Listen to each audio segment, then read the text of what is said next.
시청자 여러분 안녕하십니까? 출발 성공 투자 박민영입니다. 안녕하세요. 김수정입니다. 뉴욕 증시의 흐름은 실적에 따라서 계속해서 움직이고 있습니다. 실적이 좋아서 국채금리가 반등하자 지난 금요일에는 혼조로 거래를 마쳤는데요. 이번에는 또 실적이 잘 나왔고 잘 나올 거라는 기대감에 주요 지수가 일제히 반등이 나왔습니다. 그런 상황에서 애플이라던가 테슬라, 엔비디아 같은 대형 기술주들이 상승 랠리를 주도하고 있는 상황인데요. 빅테크 쪽으로 월가의 목표가 상향 러쉬가 오늘 쏟아졌습니다. 그러면서 말씀 주신 대로 빅테크 종목들의 강세 조금 도드라졌고요. 최근 시장에서는 이제 본격적으로 시작된 실적 시즌에 초점을 맞추고 있습니다. 오늘 포스코 DX, 롯데 하이마트 등을 필두로 또 실적이 나올 것이기 때문에 저희와 같이 호흡하시면서 그 내용들 점검하시길 바랍니다. 자, 어제 국내 증시 분위기 어땠는지부터 같이 복귀해 보시죠. 어제는 일부 대형주 강세가 있었으나 전체적으로 시장은 조금 숨 고르게 하는 모습 나타났습니다. 코스피가 0.3% 밀렸고요. 코스닥은 0.2% 오른 채 거래를 마쳤는데요. 중국에서 발표된 경제 지표가 부진했고 일본의 휴장 이슈가 전달되면서 아시아장 전반에 조금 관심이 떨어졌던 하루였습니다. 코스피 쪽에서는 외국인과 기관의 동반 매도가 있었죠. 중국 데이터 계속 살피자라고 말씀을 드렸었는데 어제 나온 2분기 GDP는 예상을 하회했고요. 청년 실업률은 역대 최대를 기록했습니다. 중국 경제 상황이 그리 좋지 못하다라는 것을 또 한 번 확인하게 된 거죠. 자, 국내에서는 이게 부담으로 작용하긴 했습니다만 밤에 뉴욕장에서는 그래서 부양책을 할 수 있을 거야 라는 기대감으로 또 작용됐습니다. 어제 대형주단에서 괜찮았던 것은 삼성전기 흐름 좋았습니다. MLCC 섹터를 좀 끌고 가줬고요. 삼성 SDS 그리고 엠로 효과로 삼성 SDS가 올랐다라고 볼 수 있겠죠. 이들 두 업체도 괜찮았습니다. 그리고 포스코 홀딩스, 포스코 그룹주의 순환하며 올라가는 흐름이 계속되고 있네요. 포스코 홀딩스 어제 추가적인 급등이 나오기도 했습니다. 그 밖에 괜찮았던 쪽을 보신다면 건설 재건 이슈, 대우건설은 또 폴란드 관련한 모멘텀이 전달되면서 9% 정도 급등했고요. 로봇 쪽에서도 어제 시세를 냈습니다. 잠시 후 좀 더 자세히 살펴보도록 할게요. 그리고 네이버, 우크라이나 재건에 AI를 활용한다라는 이슈와 함께 AI 관련주들 급등이 나왔습니다. 장 후반에 수급을 거의 다 끌어갔죠. 알체라가 29% 급등이었고요. 네이버까지 상승이었습니다. 그 밖에 2차 전지 쪽에서는 리튬, 장비, 충전, 그리고 테슬라의 사이버 트럭 관련해서 퓨런티어 등의 종목들 강세였습니다. 금양과 애경케미칼 각각 11% 올랐고요. 반도체는 반도체 내에서 계속 순환입니다. 어느 날은 이쪽에서 상승했다가 다음 날은 그게 쫙 밀리고 다른 쪽으로 옮겨가고 그러다 보니까 계속된 상승을 보이면 일부 종목을 제외하고는 또 대응이 너무 어렵지 않나라는 느낌도 듭니다. 자, 유니셈, 네오셈, 주성 엔지니어링 각각 10% 이상의 급등이 나왔고요. 자, 수처리 아무래도 폭우로 인한 지금 후폭풍이 계속 연결되고 있기 때문에 관련해서 수처리 종목들의 상승이 있었어요. 자연과 환경, 이화공영이 어제 급등이 있었고요. 농업 관련 종목들, 사료, 비료 쪽에서 경농, 조비, 태경케미칼 이런 등의 종목들도 강세였습니다. 자, 반면에 차익 실현 움직임이 나타난 종목들이 있었죠. 한동안 강했던 쪽에서 매도하고 이익을 챙기는 흐름이 확인이 됐습니다. 철강, 자동차, 미용기기, 손해보험, 방산, 그리고 원자력. 방산과 원자력이 이거를 연속해서 다소 시장 대비 좀 크게 밀렸습니다. 방산 쪽에서도 차별화가 있었는데요. 퍼스텍이나 파이버프로 이런 종목들은 올랐음에도 불구하고 한국항공우주, LIG 넥스원 이런 대형 방산주들은 떨어진 채 거래를 마쳤습니다. 자, 시간 외에서는 테슬라 사이버 트럭 관련한 이슈 속에 카메라 모듈주들 추가적인 시세를 조금 이어갔고요. 2차 전지 일부 종목들도 강세였습니다. 그리고 동은하나텍 5% 상승했죠. 반면에 투자 주의를 이제 예고받는 업체들 주가가 시간 외에서 빠졌습니다. 오늘 실적 나오는 포스코 DX 그리고 금양, TFE 등의 종목들이 하락하며 시간 외의 흐름을 보여줬네요. 오늘 장 참고하시길 바랍니다. 시장은 주포주, 그러니까 일명 밈 주식이라고 하며 시장의 수급이 쏠리는 일부 종목들과 주도주 간의 계속 돌아가며 힘겨루기 흐름이 나타나고 있습니다. 자, AI 이야기 저희 정말 다양하게 하고 있죠. 연초에 2월 9일에 보여드렸던 내용입니다. 이것은 시장에서 회자되는 종목이고 그냥 참고용으로만 체크하시죠 라며 각 빅테크 밑에 조금 연결되는 관련주들을 시장에서 말 나오는 것들 정리를 했었는데요. 어제장에서는 네이버 관련한 AI 종목들이 이목을 끌었습니다. 일단 네이버는 한국식 AI 활용 가치를 제대로 보여주는 업체이다라는 게 이 증권가 평가이고요. 8월 24일 차세대 초대규모 AI가 공개될 예정이다 보니까 관련한 모멘텀을 받습니다. 그래서 이쪽에 관련돼 있는 종목들이 어제 시세가 괜찮았어요. 알체라 같은 경우 자체 얼굴 인식 AI 관련해서 글로벌 탑티어 업체입니다. 네이버 자회사인 스노우가 최대 주주다 보니까 관련주이고요. 플리토 같은 경우는 챗봇의 원재료라고 볼 수 있는 언어 데이터를 판매하기 때문에 고객사가 참 다양합니다. 빅테크부터 국내 주요 업체까지요. 그래서 알체라, 플리토도 이런 신제품, 신챗봇이 나올 때 더 관심을 받곤 하죠. 그리고 엠로 어제장에 급등이 있었는데요. 삼성그룹 피인수 이후에 그룹사 레퍼런스를 확보해 나가고 있다라는 평가 상당히 긍정적으로 작용하죠. 삼성 SGS가 어제 같이 힘받았던 이유입니다. 지금 HBM을 생산하는 쪽, SK 하이닉스 이런 쪽에 관심을 받았다가 관련해서 공정 관련주들, 이스페타시스, 한미반도체 이런 쪽으로 갔다가 이제 시장은 또 AI 소프트웨어 기술 쪽을 보는 것인가 라는 생각도 문득 들었습니다. 물론 이 시계가 조금 짧을 수도 있고 길 수도 있고 그것은 시장만이 알 수는 있겠죠. 일단은 시장에서 이런 쪽도 지금은 관심을 좀 두고 있구나 정도는 체크하고 가겠습니다. 조선의 조선요. 어제도 장중 공시였습니다. 그래서 이미 장중에 조금 반영이 됐던 내용이긴 한데 삼성중공업과 동성화인텍이 각각의 공시 상황을 내놨죠. 삼성중공업은 아시아 선주로부터 4조 원 규모의 컨테이너선 16척을 수주했다라는 소식이 들려왔습니다. 매출 대비 66%. 동성화인텍도 본행제 수주 소식을 공시로 냈고요. 이제 삼성중공업은 수주 잔액이 8년 만에 최고를 기록하고 있네요. 계속 조선 쪽에서는 긍정의 시각이 전달되고 있고요. 동성화인텍과 한국카본, 본행제 국내 유일무이한 두 업체인데 이 두 업체의 공시가 계속해서 전달이 됩니다. 조선사들이 발주를 받아낸 것들, 그것을 또다시 본행제 발주를 주고 있는 상황인 거죠. 신조선가 상승세도 지난주까지 계속되고 있고 하반기에는 결국 탄소와 노후선의 선박 교체 모멘텀이 더 이어질 것이다라는 게 시장의 시각인데요. 꽤 많이 올라온 조선사들 더 갈 수 있을지 궁금해지긴 합니다. 자, 6월 7일에 결국 LNG가 늘어나면 본행제가 늘어납니다라고 말씀을 드렸던 바 있었죠. 그때 이후로 본행제 꽤 괜찮은 흐름을 나타냈고요. 한국카본 27%, 동성화인텍 33% 올해 나름 긍정적인 흐름을 기록했습니다.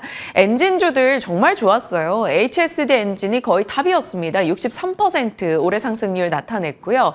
각 이제 조선 기자재 쪽을 좀 분야별로 나눠본 건데요. 선체에서는 오리엔탈 전공이 흐름이 좋았었고 피팅 밸브 쪽도 비교적 탄탄한 흐름이 나오기도 했습니다. 조명 전력은 조선 쪽 이슈라기보다는 현대엘렉트릭 같은 경우는 그동안 변압기 관련한 모멘텀들을 받았던 거고요. 어제는 또 이 전력 기기 쪽에 탄력이 조금 약하긴 했습니다.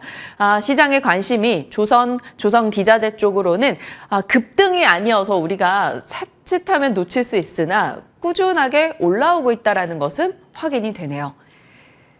자, 경기 이야기 좀 해볼게요. 7월 뉴욕 제조업 지수가 밤사이 나왔습니다. 7월 달 데이터만 놓고 본다면 예상보다 좋았고 고용수 그리고 근무수당 모두 전월 대비 증가였습니다. 그런데 여기서 같이 집계가 된 6개월 후 예측치를 본다면 6개월 뒤에 경기 둔화 우려감이 좀 있다라는 지적도 나오고 있습니다. 캐펙스를 봤을 때도 수요 감소 우려감을 같이 제시할 수 있죠. 하지만 시장에서는 경기 침체 따위 약간 이런 느낌입니다. 경기에 대한 둔화 우려, 경고 목소리 이런 것들은 거의 다 조금 묻히는 분위기입니다. 제닛 옐런 미국 재무장관도 경기 침체 우려 그렇게 할 거 없어라는 코멘트를 다시 한번 내놓기도 했죠. 그래서 이 침체 이슈는 전혀 반영되지 않고 일단 시장은 상승으로 거래를 마쳤습니다. 3대 지수 모두 상승했고요. 나스닥이 더 좋은 탄력을 나타냈습니다. 어김없이 빅테크 중심의 강세였다라고 볼 수 있겠죠. 나스닥과 S&P 500은 올해 최고치를 기록했고 다우는 6거래 연속해서 올라섰습니다. 중국의 경제 성장률이 저조하니 경기 부양책에 대한 기대감이 나왔습니다. 장 초반의 흔들림은 사실 중국과 유럽권의 경기 우려감이 같이 영향을 받았었거든요. 그런데 부양책에 대한 기대감 속에 올라섰습니다. 그리고 모건 스탠리가 엔비디아가 AI 수혜 속에 주가 더 갈 것이다 라고 목표가를 올려잡는 소식 나타났고요. 그 밖에 메타나 애플 등으로 이 목표가를 올리는 이 해외 IB가 오늘 좀 많았습니다. 엔비디아 같은 경우는 시티그룹에서 최대 600달러까지 갈 수 있다라고 얘기를 했습니다. 강하게 올라줬고요. 애플도 모건 스탠리에서 220달러 향해 달려갈 것이다 라며 목표가 상향을 하기도 했습니다. 자, 이런 식으로 빅테크의 목표가 상향 러시가 있었고요. 어제 테슬라 사이버트럭 출시 얘기를 전해드렸었는데 생산 이야기를요. 이제 사이버트럭이나 이런 전기트럭 등을 만들어내는 업체들에게는 당연히 경쟁사가 무언가를 내놓은 거니 부담이 됐습니다. 포드, 리비안, GM 등의 종목들 마이너스 3에서 마이너스 5% 정도까지 다소 크게 밀려났고요. 반도체 쪽에 키워드가 있었는데요. 반도체 산업협회에서 추가 수출 제한을 반대한다. 어디로? 중국입니다. 중국으로의 이런 지나친 수출 규제를 반대한다라고 이야기를 꺼내놨습니다. 그러면서 반도체 쪽 종목들은 오늘장에서 강한 시세를 보여주기도 했네요. 하루 쉬었던 반도체 쪽에서 강세 움직임을 보였다는 것을 확인할 수 있죠. 반도체부터 반도체 장비주까지 같이 올라섰습니다. 램리서치, KLA 대표적인 반도체 장비사들 주가 강했고요. 인텔도 3.6%, 중국 관련해서 항상 좀 눌림이 있었던 쪽이다 보니까 관련 이슈에 상승 탄력을 조금 더 크게 보입니다. 마이크론도 마찬가지고요. 자, 골드만과 크레딧 스위스에서 메타 목표가를 상향했습니다. 다만 메타는 목표가 상향바를 좀 못 받았습니다. 오늘은 강보합권 정도였고요. 다른 애플, 엔비디아, 테슬라 쪽의 주가 탄력이 훨씬 좋았죠. 앞서 말씀드린 대로 이 반도체 이슈 있었고 테슬라의 사이버 트럭이 부담스러운 이들이 있네요. 리비안, GM, 포드 오늘 좀 크게 밀려났습니다. 포드 같은 경우는 전기 트럭의 가격을 낮췄다라는 소식이 전달되면서 조금 더 낙폭을 크게 받아갔습니다. 자, 어제부터 계속 통신 쪽의 흐름이 좋지 못했는데요. AT&T를 비롯해서 통신사들이 독성 납 케이블을 미국 전역에 그냥 방치해뒀다라는 갖은 목소리가 나오고 있습니다. 그러면서 이 AT&T 주가가 다소 크게 밀려났고요. 30년 만에 최저치를 기록했네요. 버라이즌도 다소 큰 폭으로 빠졌습니다. 이 이슈는 미국 통신사에 조금 국한된 내용이다 보니까 국내장의 영향은 적겠지만 특징적으로는 미국장에서 좀 눈에 띄었습니다. 자, 주요 일정 보시면 이제 어제 중국 데이터 부진하게 나왔고 오늘 포스코 DX 실적 나올 겁니다. 그리고 흑해 곡물 협정 만료. 일단 크렘린궁에서 속보 냈죠. 오늘부터 이거 무효다라고 얘기를 했습니다. 그러면 사료, 비료 일정 부분 좀 트레이딩 관점에 상승세가 나올 수 있으나 언제 또 어떤 얘기가 나올지 몰라서 사실은 조금 두렵습니다. 주의하시면서 살피시고요. 오늘 밤에 모건 스탠리, 뱅크 오브 아메리카 등의 실적 내놓을 거니까요. 체크하시고요. 목요일 장중에 TSMC 실적도 꽤 중요합니다. 테슬라 당연히 체크해야 되겠고요. 저희도 한 주간 같이 호흡하면서 이 내용들 정리해서 전달 드릴 겁니다. 자, 2차 전지 성장의 실과 바늘이라고 꼽아봤는데 시장에 관심을 조금 못 받았던 충전주가 최근에 강세 움직임 나타내죠. 어제도 전기차 충전 관련한 종목들의 시세가 있었습니다. 전기차 충전 시장이 2030년에 130조 시장이 될 것이다 라는 리서치의 보고가 나왔습니다. 신한에서도 긍정의 시각을 같이 냈는데요. 전기차가 2억 3천만 대 정도 될 건데 당연히 충전기 보급도 빨라질 것이다 라는 맥락이었죠. 어제도 충전주들의 강세를 이어갔었는데 오늘도 좀 관심을 받을 수 있을지 궁금해 보입니다. 어제는 SK 시그넷 관련한 이슈로 좀 힘을 받았었는데요. 충전 관련주 이런 게 있다 체크하시죠. 산업 뉴스입니다. 앞서 말씀드린 대로 식량, 비료, 크렘린궁 관련해서 소식이 있었고요. 산업부에서 우크라이나 송배전 SMR 관련해서 협력을 한다라는 얘기가 나왔습니다. 송배전 쪽 좀 쉬고 있었는데 하루 이틀 관심 받을지 궁금하네요. 시간 외에서는 한글과 컴퓨터 한컴위드가 이슈 속에 일부 상한가 가기도 했습니다. 그리고 오늘 증권가 보고서 중에서는요. 대신증권이 MC넥스에 대해서 목표가를 4만 원 잡으며 전장 부품 얘기를 꺼냈습니다. 자율주행 전장 이슈가 요즘 많기 때문에 보고서가 나온 걸로 보이는데 관심 받을지 체크하시죠. 그 밖에는 이런 칩 관련한 소식도 전달이 되기는 했는데 뉴스 정도로만 확인하시길 바랍니다. 자, 시장 여러 가지 이야기 들어봤고요. 오늘 어떤 쪽 살펴주시나요? 네, 오늘 방산 관련한 이야기 해보려고 합니다. 지난주 초에 이 윤석열 대통령이 폴란드에 국빈 방문한다라는 소식 나오면서 방산이나 원전, 인프라 관련주들이 많이 올랐습니다. 그런데 이 종목들이 최근에 이틀간 좀 빠지는 모습이 나왔거든요. 지금의 기회를 과연 어떻게 삼으면 좋을지 그 부분에 대해서 얘기 나눠보려고 합니다. 먼저 지금 어제 나온 건데요. 전국경제인연합회 정경련에서 세계 4대 방산수출국 도약의 경제적 효과와 과제라는 내용의 보고서를 냈습니다. 그 부분을 본다면 우리나라가 세계 4대 방산수출국이 된다면 정부의 목표대로 2027년에 이를 이룬다면 어떻게 될지에 대해서 효과가 나와 있는데요. 방산의 매출은 29조 7천억 원으로 2년 전 대비해서 87%가량 늘어날 것으로, 그리고 고용 같은 경우 2배 이상 증가할 것으로 기대가 되고 있습니다. 그런 상황에서 아무래도 앞으로 계속할 수 있는 것은 폴란드 이외에도 사우디아라비아라던가 인도 등등 여러 쪽으로 수출 시장을 확대를 해나가고 제품의 고도화가 필요할 것이다라는 과제도 제시를 했었는데요. 이런 부분들 보기 전에 이제 2022년 작년이었죠. K방산의 수출 수주액의 성적표를 좀 보려고 합니다. 이 부분은 저희 시간에 방산 브리핑할 때 여러 번 다뤄드렸던 내용인데요. 역대 최대를 기록했죠. 아무래도 폴란드 쪽에서 수주를 잘 성과를 내면서 67억 7천만 달러의 흑자를 기록하기도 했습니다. 작년 7월에는 폴란드 정부에서 한국에 무기를 사들이는 기본 협정을 체결했고요. 그때 이렇게 여러 가지 무기들이 포함이 됐습니다.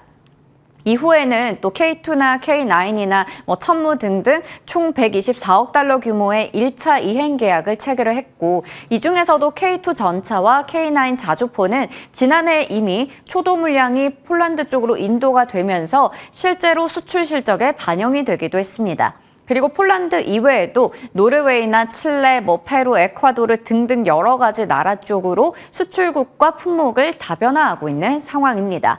이렇게 작년까지의 K방산주들의 좀 흐름들, 성적표를 체크를 해봤고요. 그리고 이제 중요한 게 이번 폴란드 국빈 방문에서 얻어낸 성과들이 되겠죠.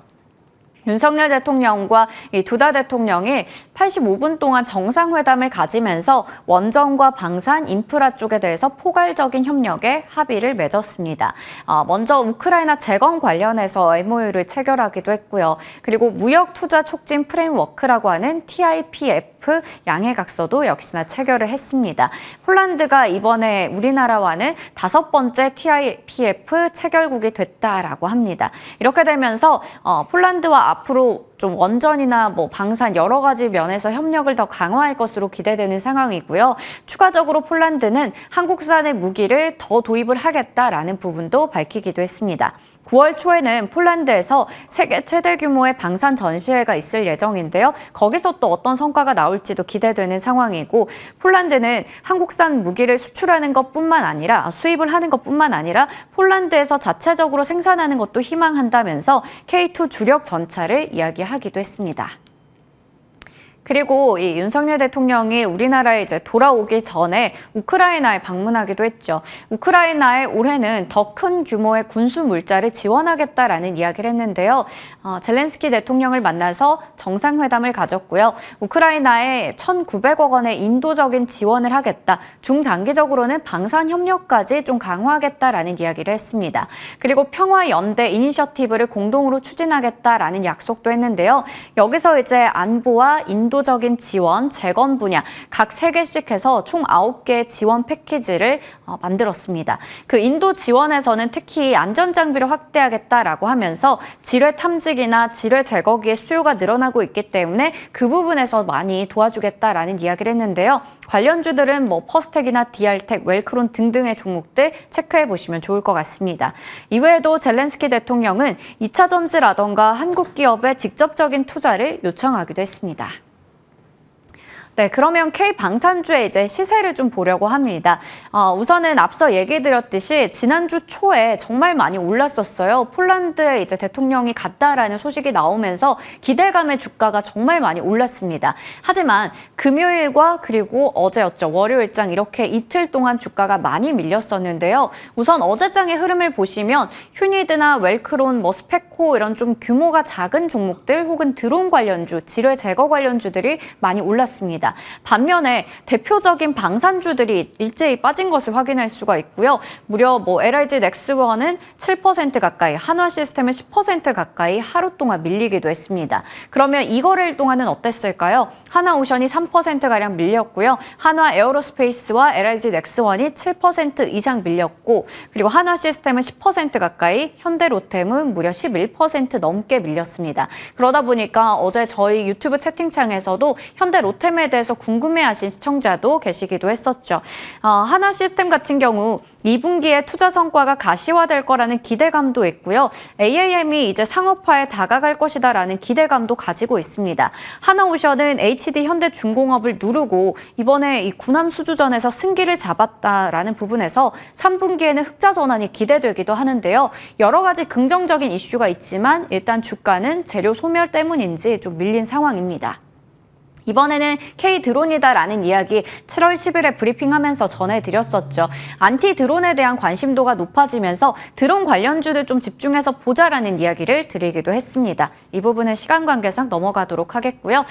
그리고 이제 남아있는 모멘텀들도 여전히 있는 상황이죠. 국내 최대 항공우주와 방산무역 전시 서울 아덱스가 10월에 또 개막을 앞두고 있습니다.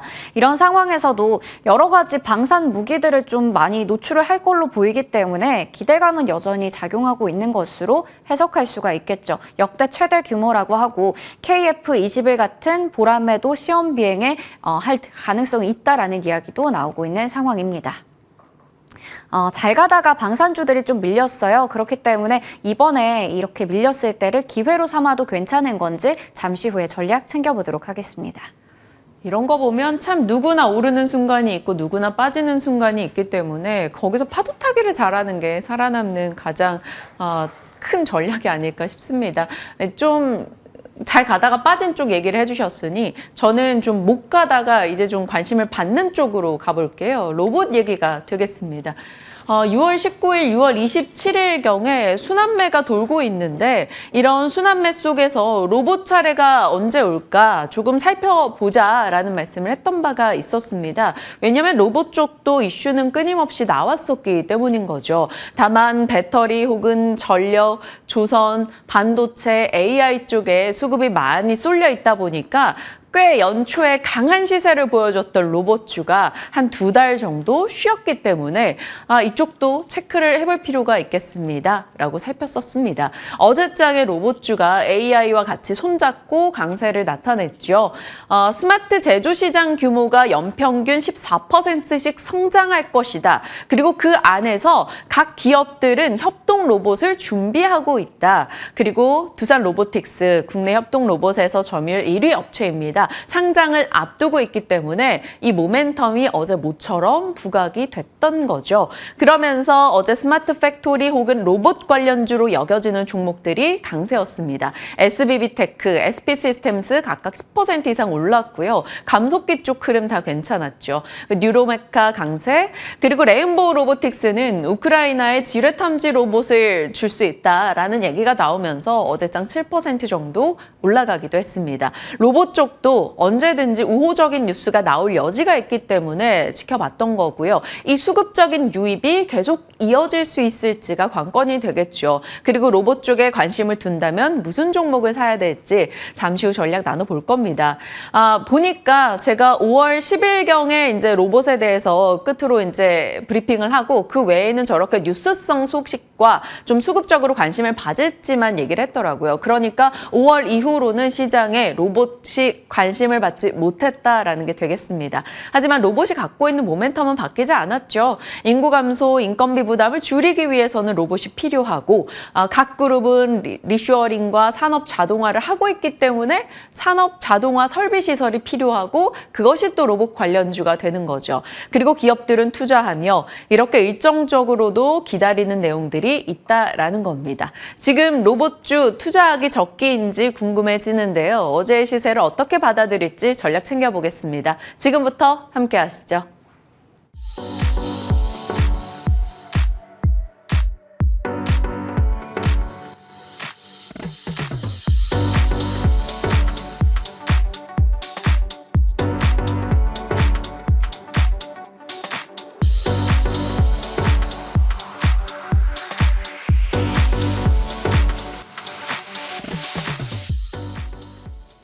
오랜만에 뵙습니다. 진만쌤과 전략 나눠봅니다. 어서 오세요. 네, 안녕하세요. 네, 안녕하십니까. 진만쌤 안 계시는 동안 시장은 좀 주춤하다가 또 잘 올라가면서 빅테크 종목들도 괜찮았습니다. 오늘장도 뉴욕장 다 흐름이 좋았고요. 빅테크 위주의 강세가 계속되고 있어요. 국내장 이제 시장 어떻게 보시는지 7월 전략 주시죠. 네, 제가 이제 어닝 시즌 맞아서 분명히 어닝 시즌에서는 이제 하락이 어느 정도 굉장히 제한될 거라고 말씀드렸었는데 계속 발표 이후에 지수는 뭐 잘 버텼고 2,600도, 900도 어느 정도 왔다 갔다 하면서 이런 부분들이 좀 시장에 긍정적인 영향이 나타나고 있는데 다만 좀 걱정되는 부분들은 주도주와 괴리주 간의 간극이 굉장히 심합니다. 분명히 지수는 좋은데 내 종목이 하나 잘못 잡게 되면 같은 섹터 내에서도 굉장히 간극이 많이 벌어지면서 이런 부분들이 좀 괴리치로 작용이 되는 부분들이 있고요. 소위 말해서 지수만 올라가는 경우가 굉장히 많이 존재를 합니다. 코스피 같은 경우에 삼성전자, 하이닉스 혹은 이제 뭐 LG전자라든지 굉장히 좀 지역적인 그런 종목들이 지수를 좀 견인하고 있고요.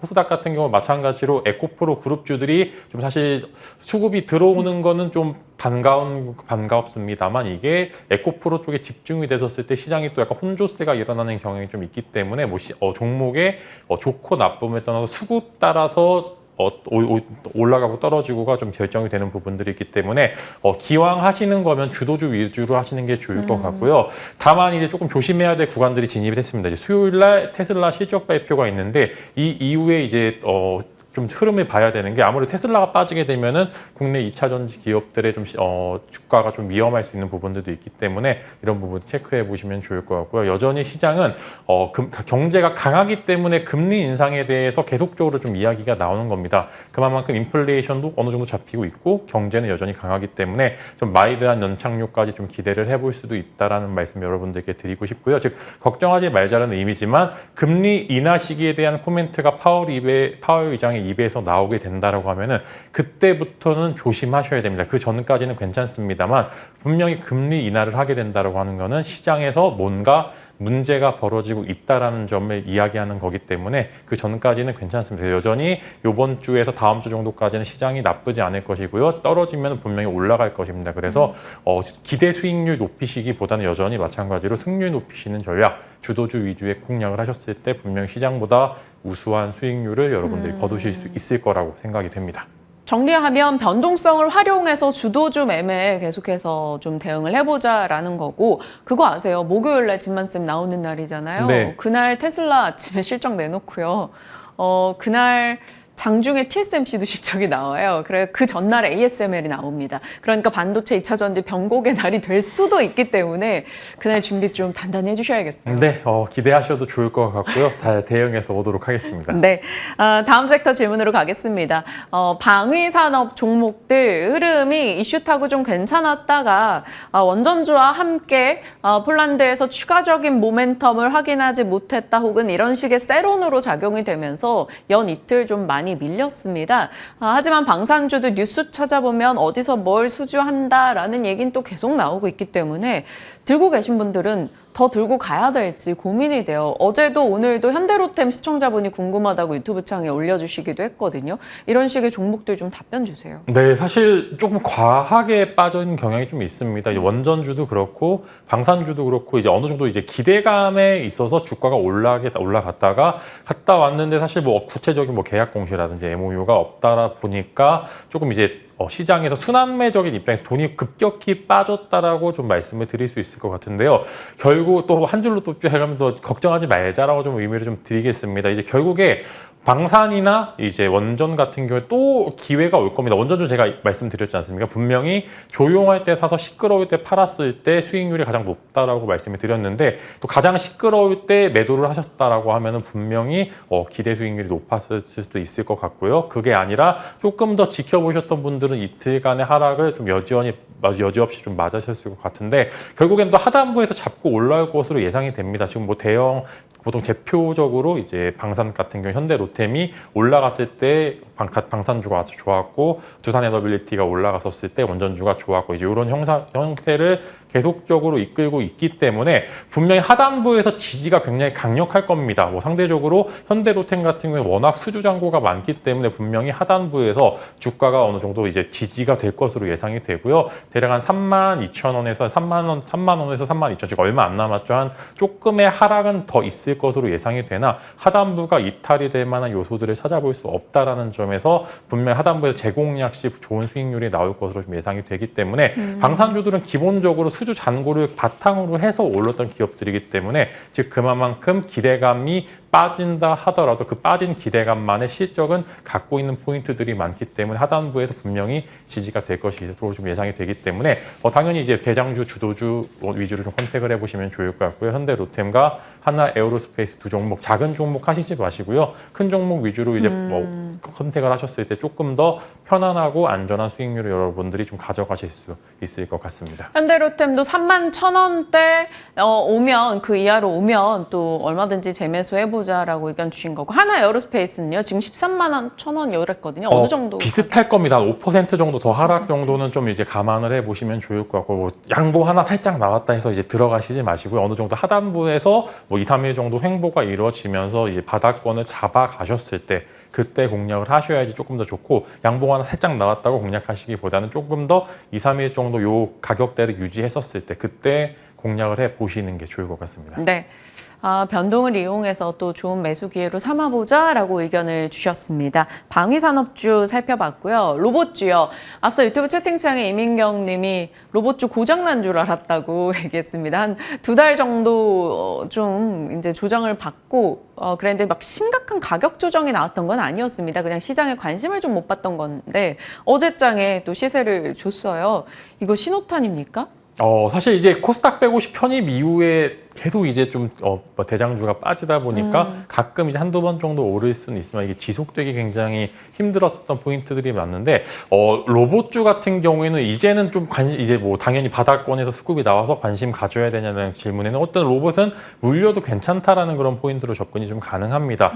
시장이 워낙 이제 대형주 위주의 지수를 좀 움직일 수 있을 만한 종목들의 돈이 나오다 보니까 그 밑에 하단부에 중간 정도의 위치에 있는 섹터들이 굉장히 이제 조금 올라갑니다. 예전에는 이제 반도체가 조금 쉬어갈 때 뭐 로봇이라든지 아까 이제 방금 설명드린 방산이나 이제 이런 이제 조금 중간 역할을 해야 되는 그런 sek터들이 많이 올라갔었는데 요즘은 대형주 쪽에 워낙 돈이 많이 몰리다 보니까 중간 위치에 있는 그런 섹터들이 굉장히 하루에 한두 개 혹은 이제 또 올라갔다가 또 수급이 긴급하게 빠졌을 때 다른 섹터로 이동하는 그런 모습들을 많이 보여주고 있습니다. 즉 이제 방금 설명드렸던 거죠. 방산과 원전 쪽에 돈이 빠졌기 때문에 이 빠진 돈이 들어갈 만한 자리를 시장은 찾고 있는 것 같고요. 마찬가지로 성장성에 의심할 부분들은 없었던 로봇에 이제 돈이 많이 들어갔다라고 좀 보시면 좋을 것 같고 어제 굉장히 오랜만에 기본 AI 종목들이랑 그 다음에 이제 로봇주들이 많이 올랐던 게 그런 포인트들로 접근이 가능하시면 좋을 것 같고요.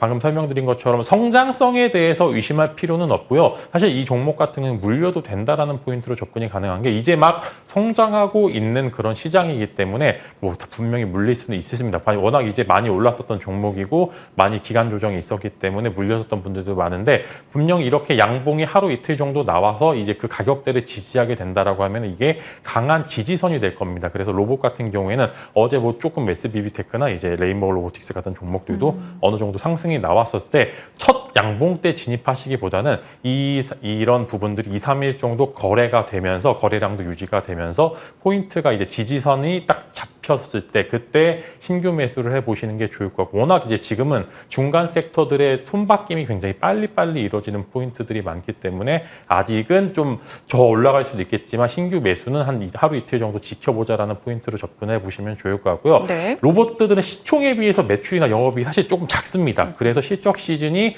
오히려 발표 이후에 주가가 좋을 수도 있기 때문에 실적 시즌에 이후에 전날이라든지 그때 매수해 보셨을 때 아마 조금 더 좋은 수익률을 거두실 수 있을지 않을까 싶습니다. 네, 매매적인 타이밍에 대한 힌트까지 같이 주셨습니다. 어떤 종목들 위주로 관심을 가져야 되는지 살펴주셨으니까 내용 한 번 더 체크해 주시길 바랍니다. 자, 이제 진마스픽 열어볼 텐데 어제 창의스픽이 진에어와 대한항공이었어요. 네. 근데 두 분이 제가 알기로는 그렇게 친하진 않으시잖아요. 인사만 하고 지나가시는 걸로 아는데 네. 또 LCC로 이제 또 항공 쪽으로 같이 이제 선택을 하셨네요. 네, 따로 연락드리진 않았고요. 그래서 이제 어제 여기까지는 못 봤었는데 네. 저는 이제 일단 실적 시즌이 개막이 됐는데 이제 2분기뿐만 아니라 3분기 실적에 대한 그런 포인트들이 여러분들이 슬슬 가져갈 만한 포인트들이 많기 때문에 이제 당장 2분기까지 사실 이게 비성수기였습니다. 이제 워낙 이제 여행 가시는 분들도 많아서 여객 수요가 좀 가파르게 증가한 포인트가 많겠지만 정말 여행 그 LCC 즉 항공주들의 성수기는 3분기입니다. 즉 이제 휴가 시즌에 도래를 했기 때문에 가격을 올려도 아무도 이제 터치를 못합니다. 그래서 이제 뭐 최근에 이제 뭐 7월, 8월, 9월 여름휴가 가시는 분들 비행기 가격 보시면 정말 깜짝 놀라실 겁니다. 이게 여지없이 가격에 많이 반영이 돼서 정말 많이 오른 포인트도 많고요. 이제 추석 때 이제 좀 연휴도 길기 때문에 이때 또 이제 외국 출국하시는 분들 많아 정말로 비행기 값이 천정부지인데 이전보다 원유 가격은 뭐 떨어졌으면 떨어졌지 더 오르진 않았고 여러 가지 포인트들도 많이 있기 때문에 당장 2분기 실적뿐만 아니라 3분기 실적 맞이 기대할 만한 LCC 두 종목 가져와 봤고요. 제주항공과 TA항공 두 종목 가져와 봤습니다. 저는 이제 대한항공은 일단 논외로 지켜보는 게 좋을 것 같고요. LCC 사실 원래 작년까지는 제가 조심하자라는 포인트로 많이 말씀을 드렸었는데 올해는 사실 더할 나위가 없는 것 같습니다. 이제 2분기도 좋을 것 같고 적어도 3분기까지 실적이 어느 정도 가파르게 성장할 것으로 예상이 되고 있기 때문에 이런 부분도 여러분들 긍정적인 요소로 작용해 보시면 좋을 것 같고요. 각각 이제 또 하나의 재료들이 좀 많은 것 같습니다. 지금 사실 중국발 관광객 입국은 많이 제한이 되고 있습니다. 뭐 여러 가지 포인트들이 정치적인 포인트들이 많기도 하겠지만 만약에 중국인 관광객들의 입국이 조금 더 이제 괜찮게 될 경우에 LCC들이 정말로 추가적인 여러 가지 노선에 대해서 조금 더 가파른 영업이 개선율이 이루어질 것으로 예상이 되고 있고요. 마찬가지로 방금 이제 대한항공 아시아나 항공의 합병 때 중대형 노선들이 이제 LCC 쪽으로 좀 튕기게 된다라고 하면은 마찬가지로 추가적인 실적까지 기대해 볼 만한 요소들, 즉 추하 피해 성장을 같이 이뤄줄 수 있는 구간에 진입이 되어 있기 때문에 그때 나중에 한창 올라가서 공략하시기보다는 지금 좀 기간 조정이 나와 있었을 때 여러분들이 공략하시게 되면은 좋은 수익률 이제 기대하실 수 있을 것 같습니다. 네, TA항공, 제주항공 주목하고 있다라고 살펴주셨고요. ASR 게 있어요. 포스코그룹주요. 포스코홀딩스, 포스코퓨처엠, 포스코DX가 모두 6월 23일 이제 종목으로 주셨었는데 어제 시간에서 포스코DX 조금 밀렸고 그래도 오늘 실적도 나올 거고 포스코그룹주 흐름이야 계속 조금 조정받다가 올라가는 게 계속 됐거든요. 이 두 종목 어떻게 해요? 사실 단기적으로 좀 과열 구간이면 더 오를 수 있습니다. 더 오를 수도 있고 이제 그런 부분들 포스코 그룹주들은 여전히 이제 저평가 구간에 진입이 되어 있는 저평가라고 좀 생각을 하고 있는데 이제는 이제 실적 발표 이후에 매번 좀 미끄러졌습니다. 아무래도 이제 최근에 주가 흐름이 좋다 보니까 이런 부분들이 반영이 많이 되는 부분들도 있고 재료 소멸로 좀 받아들일 수도 있습니다. 그래서 사실상 단기간 기간 조정에 진입이 되어 구간 그 성격이 많기 때문에 단기적으로는 저는 매도 포지션 가져가시면 좋을 거고 사실 포스코 그룹주들은 물리셔도 됩니다. 이제 조금 물리셔도 되기 때문에 지금 당장 수익이 안 난다 하더라도 또 가만히 또 지켜보시게 된다라고 하면은 또 금방금방 올라가는 그런 종목들이기 때문에 걱정하시지 마시면 좋을 것 같고 좋은 자리를 공략을 해 보시는 게 여러분들이 좋을 것 같아요. 사실 최근에 포스코 DX도 주가 흐름이 정말 이제 끝도 없이 올라가는 그런 종목들 중에 하나이기 때문에 이런 부분들이 물려도 되지만 지금 수익률을 어느 정도 챙겼을 때 다시 여러분들이 하단부에서 재공략하실 수 있기 충분한 종목이고 그런 그룹주들이다. 이렇게 말씀을 드리면서 조금 이렇게 한번 대응해 보시면 좋을 것 같습니다. 조금의 조정이 나오는 시기에 대해서 본인이 어떻게 이제 심적인 민감도를 갖고 계시냐에 따라 선택지가 조금 달라질 것 같아요. 조정을 견디면서 충분히 잘 버티겠다 하시는 분들이야 보유이시고 그렇지 않다면 또 지금 또 이익을 챙겼다가 좋은 자리에서 다시 접근해보자 이렇게 정리하겠습니다. 자, 오늘 진만쌤과 시장에 대한 그리고 종목에 대한 이야기들 나눠봤습니다. 고맙습니다.